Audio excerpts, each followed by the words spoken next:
lainnya, misalnya berkaitan dengan rekam medis, kemudian dokumen sekolah atau ijazah dan seterusnya, itu ya yang bersangkutan yang harus diminta kemudian atau atas putusan. Jadi bukan karena Pak Jokowi digugat ijazahnya, masih kan juga digugat ijazahnya. Tidak ada, ini berlaku untuk umum semua peraturan. Dan aturan terkait 16 dokumen yang tidak boleh dibuka ke publik termasuk di dalamnya adalah dokumen soal ijazah muncul di saat polemik ijazah masih memanas di permukaan. Lalu apa urgensi aturan tersebut dikeluarkan oleh KPU RI pada pertengahan bulan Agustus lalu? Kita akan bahas bersama dengan Arief Budiman selaku Ketua KPU RI periode 2017 hingga 2022.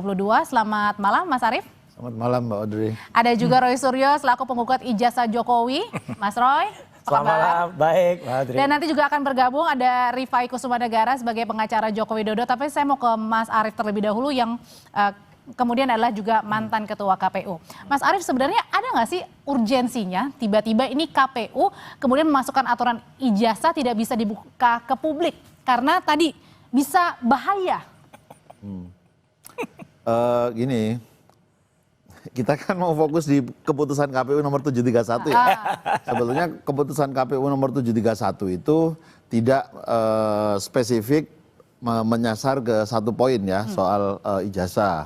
Ada 16 kan ya? Ya, karena ada 16 item. Jadi sepertinya itu seluruh dokumen persyaratan itu tidak bisa dibuka ke publik atau dikecualikan. Apa sih sebenarnya Mas Arief melihat bahayanya?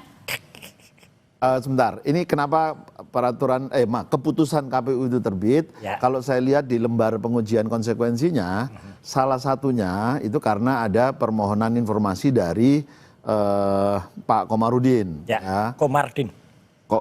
Mardin, nggak apa-apa. Komardin terus ya, ya kira-kira itu ya. Ya. Kalau di sini sih ditulis berdasarkan surat dari IR Komarudin SHM and Partners gitu ya. Okay.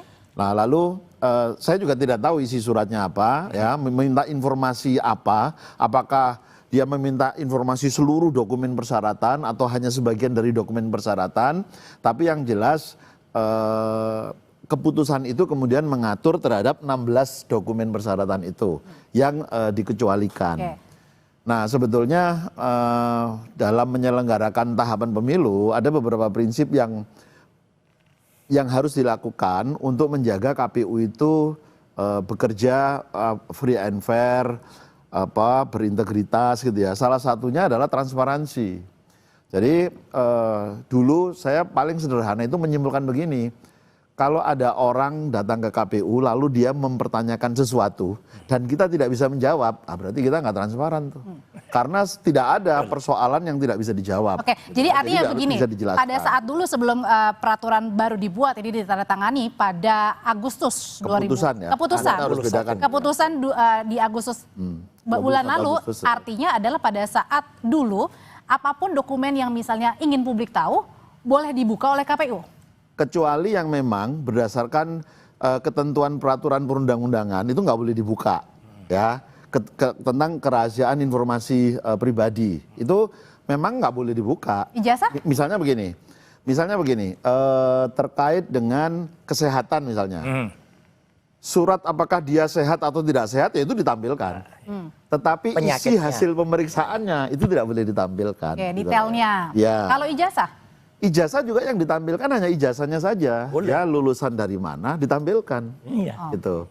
Jadi dulu sepanjang yang saya ingat ya, di pemilu 2014 dan pemilu 2019, kebetulan saya menjadi bagian penyelenggara pemilunya, itu kita tampilkan semua.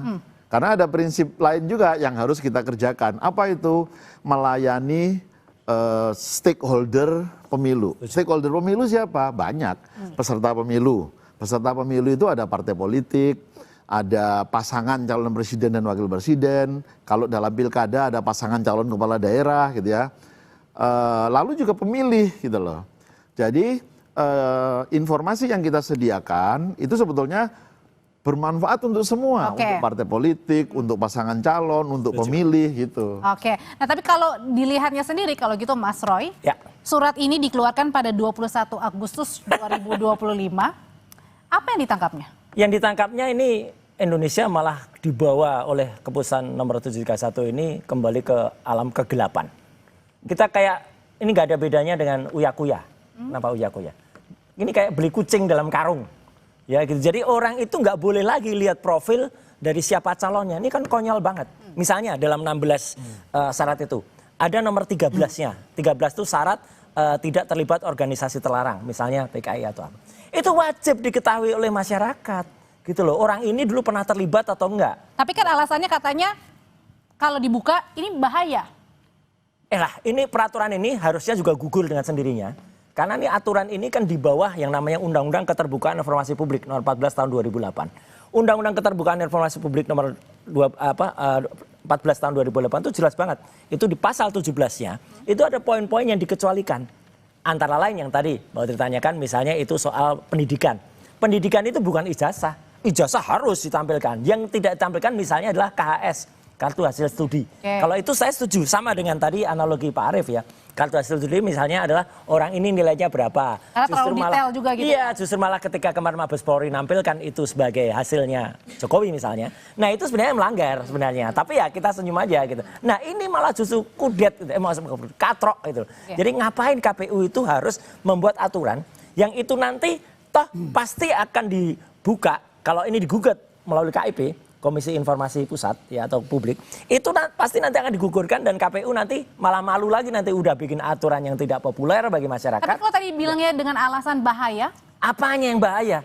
Negara ini kok malah makin menutup diri terhadap keterbukaan informasi publik. Ini kan tujuannya sebenarnya hanya ingin membantu ijazah, tapi lupa dia. Di situ ada 15 yang lain, termasuk nomor 13 tadi, soal syarat-syarat G30 SPKI, surat pernyataan bermartabat cukup yang disebut sebagai bakal calon. Masa itu dikecualikan semua? Lah kalau itu dikecualikan semua, aneh. Kalau menurut saya ini KPU nih, tolonglah kembali ke zamannya Pak Arief nih. Zaman Pak Arief tuh KPU tuh terbuka banget, kita enak main ke sana gitu. Saya juga barusan ngalami ketika kemarin saya dengan teman-teman dari Yakin ya, Yayasan Advokasi untuk itu untuk membuka data-data Sirekap ya. Kita sudah menang keputusan KIP. Ya, sudah kita harus membuka data suara tiap-tiap TPS. Jadi ini artinya dimaksudnya adalah mundur begitu ya? Sangat mundur, sangat kemudian membawa Indonesia ke kegelapan. Ya jangan salahkan masyarakat kalau membuat inilah yang malah mendorong Indonesia gelap itu justru KPU yang sekarang. Kalau menurut Mas Roy katanya kembali mundur malah Bang Rifai, sebenarnya kalau dari kuasa hukum sendiri Bang Rifai sebenarnya setuju nggak sih dengan surat yang dikeluarkan oleh KPU ini tanggal 21 Agustus 2025? Sebenarnya apa yang dikeluarkan oleh KPU ini bukan reclaim ya, dia bersihing sifatnya. Tapi bersihing ini sebenarnya intinya adalah justru menegaskan hukum positif yang ada. Ya, bahwa memang di Undang-Undang Perlindungan Data Pribadi, hasil evaluasi intelektual itu sesuatu yang dilindungi, yang tidak bisa dibuka. Dan ini pakai jawantahan dari pasal 28G ayat 1 UUD 45 bahwa setiap orang berhak atas perlindungan pribadi, kehormatan, martabat. Ya. Itu diwujudkan dalam Undang-Undang PDB, lalu sekarang diakomodir oleh KPU dalam bentuk bersihing. Menurut saya sih bukan sesuatu yang baru, hanya menegaskan hukum positif yang ada agar di lapangan tidak terjadi mispersepsi, khususnya anggota-anggota di bawah ya. Karena kembali lagi, sebenarnya ini kan mungkin belajar juga dari kasus yang muncul ya, yang apa yang diupayakan oleh Bang Roy CS ya, bahwa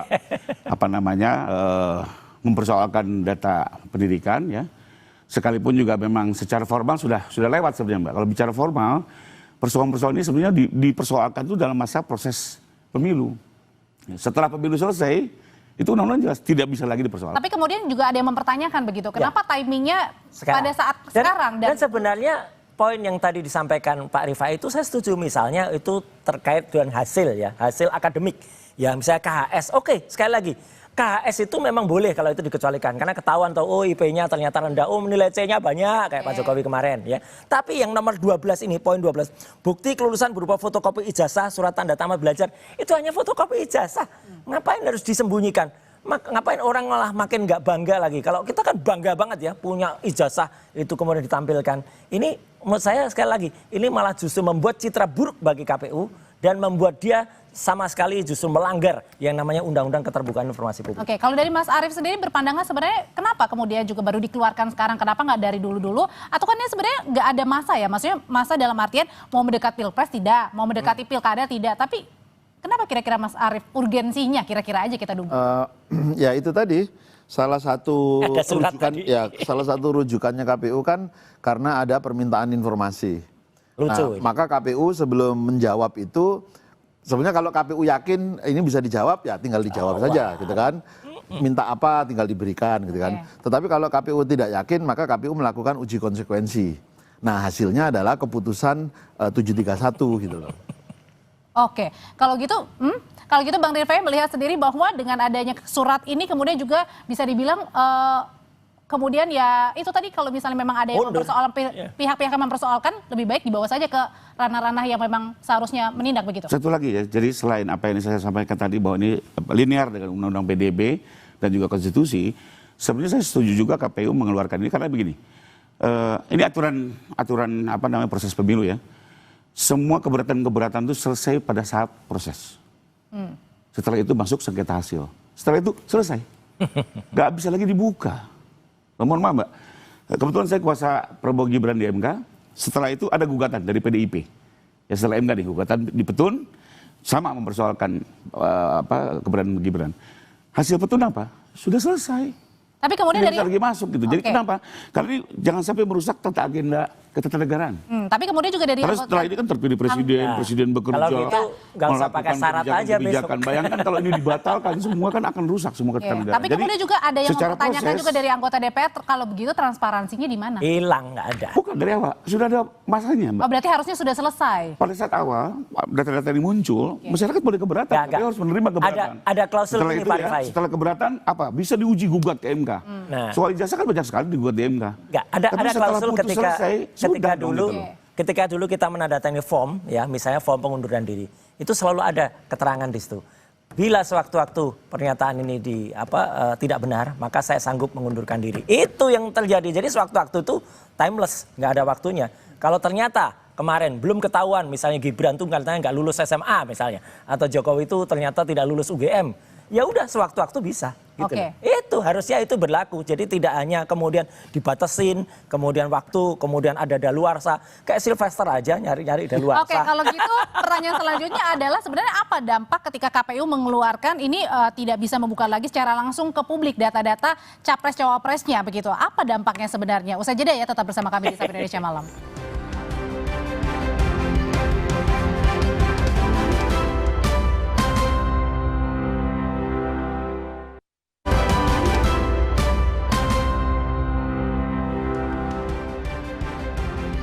Saudara Wakil Ketua Komisi 2 Dede Yusuf tak setuju jika ijazah capres dan cawapres dirahasiakan. Menurut Dede, informasi pribadi yang tak boleh dibagikan kepada publik adalah catatan kesehatan.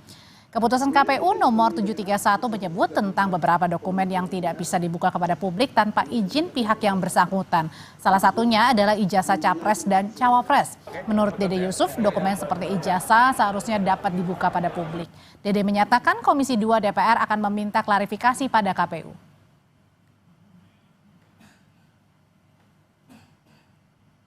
Karena sebetulnya data pejabat publik itu adalah data yang harusnya transparan. Jadi setiap calon-calon pejabat publik, baik itu DPR, Menteri, Presiden, saya pikir itu adalah sebuah data yang harus bisa dilihat oleh semua orang karena orang melamar kerjaan aja kan pakai CV. Apalagi ini mau melamar jadi pemimpin. Saya belum bisa menjawab, tetapi kita akan tanyakan nanti sama. Kita akan memanggil dalam nanti siang. Nanti juga ada, nanti ada. Tapi kan pembahasannya. Jadi nanti kita tanyakan kenapa, argumentasinya apa. Kita baru tahu. Kalau nggak dikasih lihat, kita nggak tahu. Masih menyambung pertanyaan saya sebelumnya, kalau gitu Mas Arief sebenarnya apa sih sebenarnya Ini cerdas ini, anggota DPR cerdas tuh ya kayak gini. Kenapa, Mas? Harus dibuka kepada publik. Ya biar Pak Arief. Ini sebagai transparansi begitu ya? Oh iya, cerdas ini. Oke, harus dibuka ke publik sebagai jaminan transparansi Mas Arief. Tapi kalau sekarang pertanyaannya apa dampaknya ketika KPU sudah mengeluarkan surat tidak bisa lagi membuka secara langsung ke publik tanpa ada persetujuan pihak yang bersangkutan? Ya memang ada beberapa data demi perlindungan data pribadi itu memang nggak bisa dibuka kecuali memang yang bersangkutan mengizinkan, gitu ya. Tetapi dalam pandangan saya 16 item yang kemudian dikecualikan itu, saya meyakini sebetulnya sebagian besar itu harus dibuka kepada publik. Seperti? Ya. Misalnya sebagian saja ya, misalnya nomor 9 misalnya, surat pernyataan belum pernah menjabat sebagai presiden dan wakil presiden selama 2 kali masa jabatan. Itu kan nggak ada yang harus disembunyikan gitu ya. Surat pernyataan setia kepada Pancasila, misalnya ada beberapa lah ya. Termasuk SKCK juga ya catatannya? Iya, termasuk keterangan dari pengadilan misalnya, dia sudah selesai menjalani pidana, tidak lagi berstatus pidana segala macam. Itu kan sebetulnya hal yang memang harus diberikan informasinya kepada publik dan menjadi bagian dari referensi publik. Dan untuk selama Mas Arief juga menjabat sebagai ketua KPU, itu sebenarnya tidak dipermasalahkan ya? Enggak, itu dibuka. Bahkan dulu nih, pemilu tahun 2014, untuk pemilu legislatif ya, kami mempublikasikan data itu semua. Lalu ditentang. Wah itu kan data pribadi, nggak boleh dipublikasikan. Baik, kalau gitu saya persilakan mengisi formulir. Jadi pertama kita publikasikan dulu nih. Lalu ditentang, oke, saya persilakan. Keberatan. Anda keberatan di bagian yang mana yang tidak, mana yang boleh, gitu kan. Memang kita harus minta izin yang bersangkutan. Ternyata begitu kita edarkan itu, semua menyatakan silakan dipublikasikan. Jadi mereka memang kepingin sebetulnya profilnya dipublikasikan, supaya nanti itu jadi referensi pemilih untuk memilih dia. Dan sekarang kalau tadi KPU sudah menandatangani yang baru nih untuk tidak membuka kecuali yang bersangkutan membolehkan? Nah, itu ya aturan normatifnya begitu. Tapi kan sudah jadi keputusan nih. Nah, ketentuan ini kan ada dalam undang-undang, ada dalam peraturan KPU, dan sekarang ada dalam keputusan KPU. Setiap produk hukum ini, keputusan produk hukum ya, itu nanti akan berkonsekuensi terhadap hal-hal yang lain.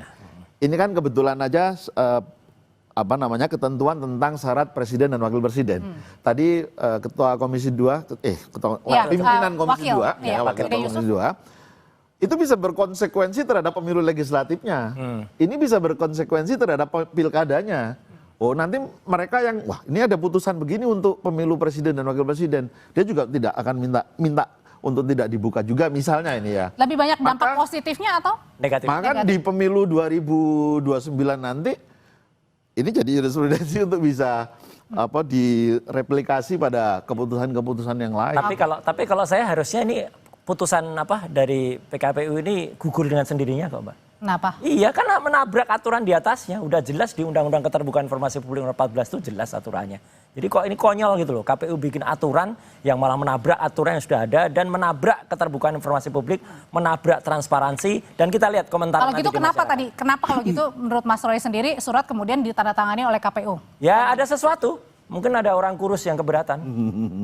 Orang? Kurus yang keberatan. Maksudnya? Ya, biasanya kan saya tidur ada orang gemuk, orang besar. Nah ini mungkin ya kan balik saya ada orang kurus yang keberatan mungkin. Mungkin pusing karena tiap hari didatangin datanya. Kalau gitu oke. Tapi termasuk ya Pak Arief setuju ya bahwa untuk data pendidikan, data kesehatan itu memang data pribadi yang di-keep. Kesehatan saja oke. Jadi isinya nggak boleh. Isinya nggak boleh. Saya setuju Ijazahnya di negara hukum ini nggak ada yang tidak bisa diuji. Semua kekuasaan kewenangan bisa diuji. Ada 2 saluran, Mbak. Pertama, ya sudah, ada yang keberatan, ajukan ke KIP. Ya.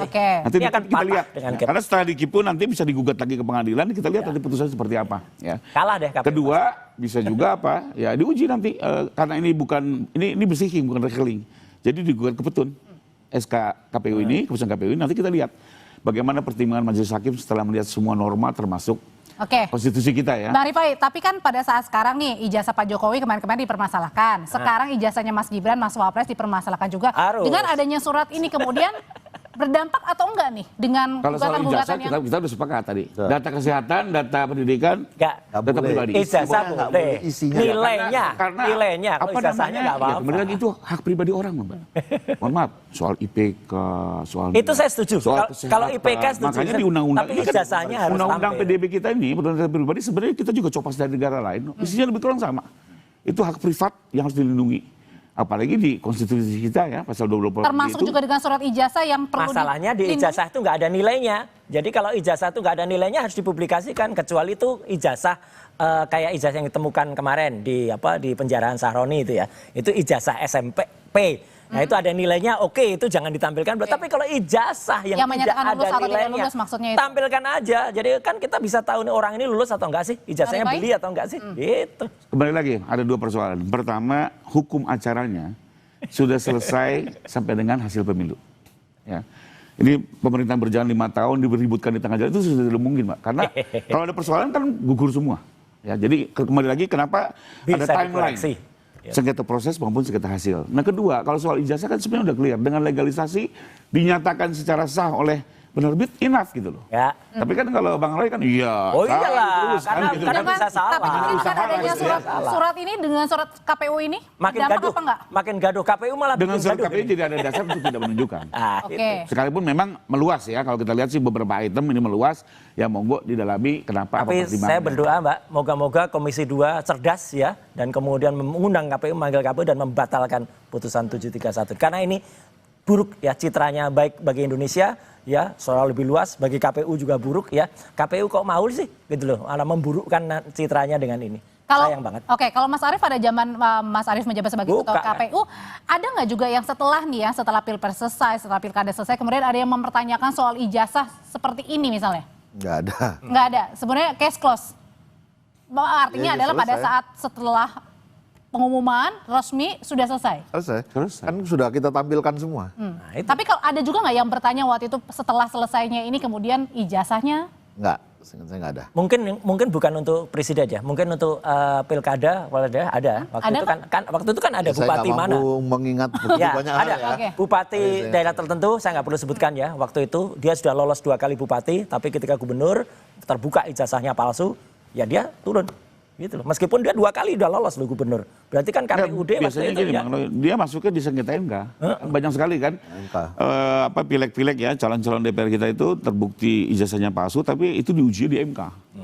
Di MK dan terbukti palsu ya sudah. Betul-betul Tapi pada dicoret. saat sebelum pengumuman resminya ya berarti ya, pengujian itu. Yang sengketa hasil. Pada Oh, sengketa saat hasil. sengketa, Oke. Apapun kalau menurut kita yang namanya kebenaran itu tidak ada waktunya, timeless ya. Kalau baru terbukti sekarang, ya udah, bongkar aja sekarang. Kok orang takut banget sih gitu? Buka ijazahnya itu aja bagi kita lucu aja. Yang kemarin Bapak Kalau menurut saya Bang Roy, saya setuju. Misalnya di tengah jalan ternyata ijazahnya semua lolos, udah lewat, di tengah jalan palsu. Tapi sarana hukum yang paling pas mungkin pidana dulu. Ya.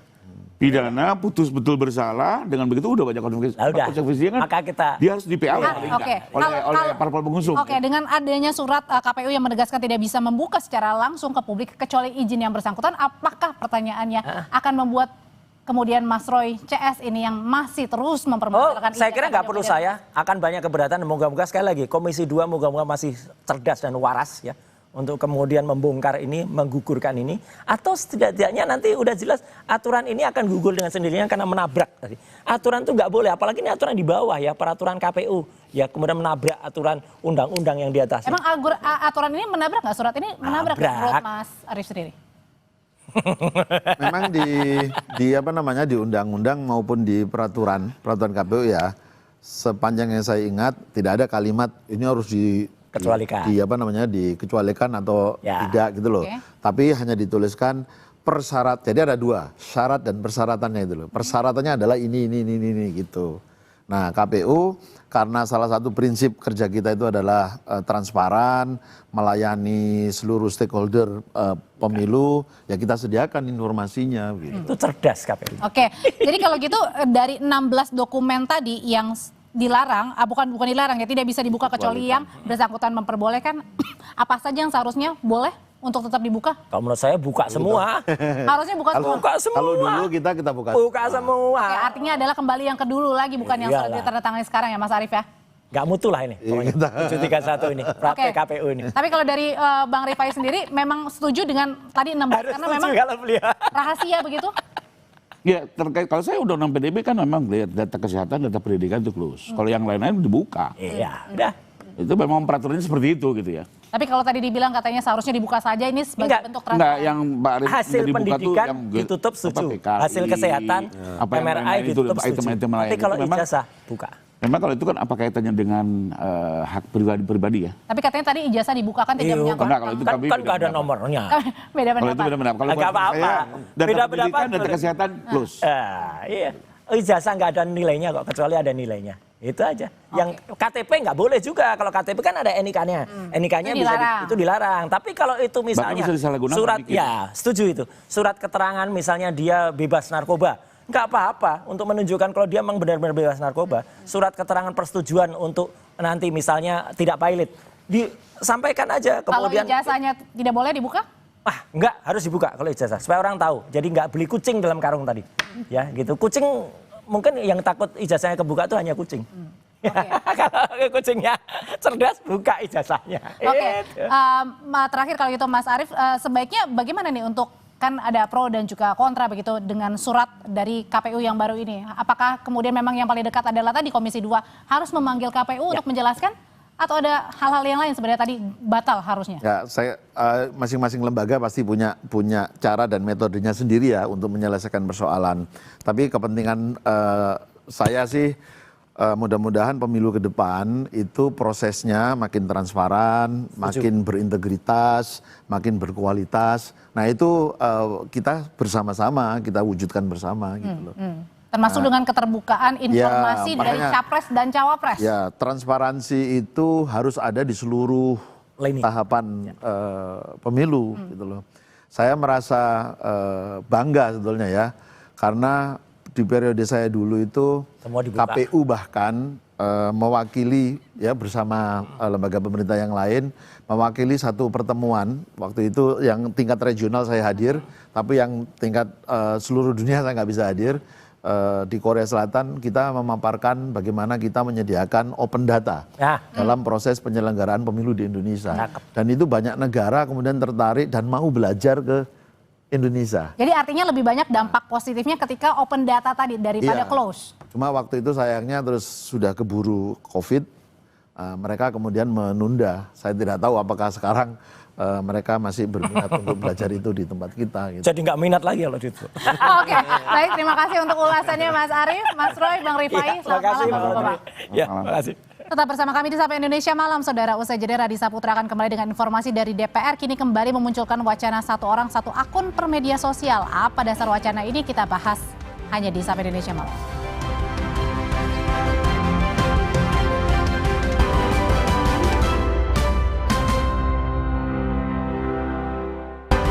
Viva, hadiah miliaran.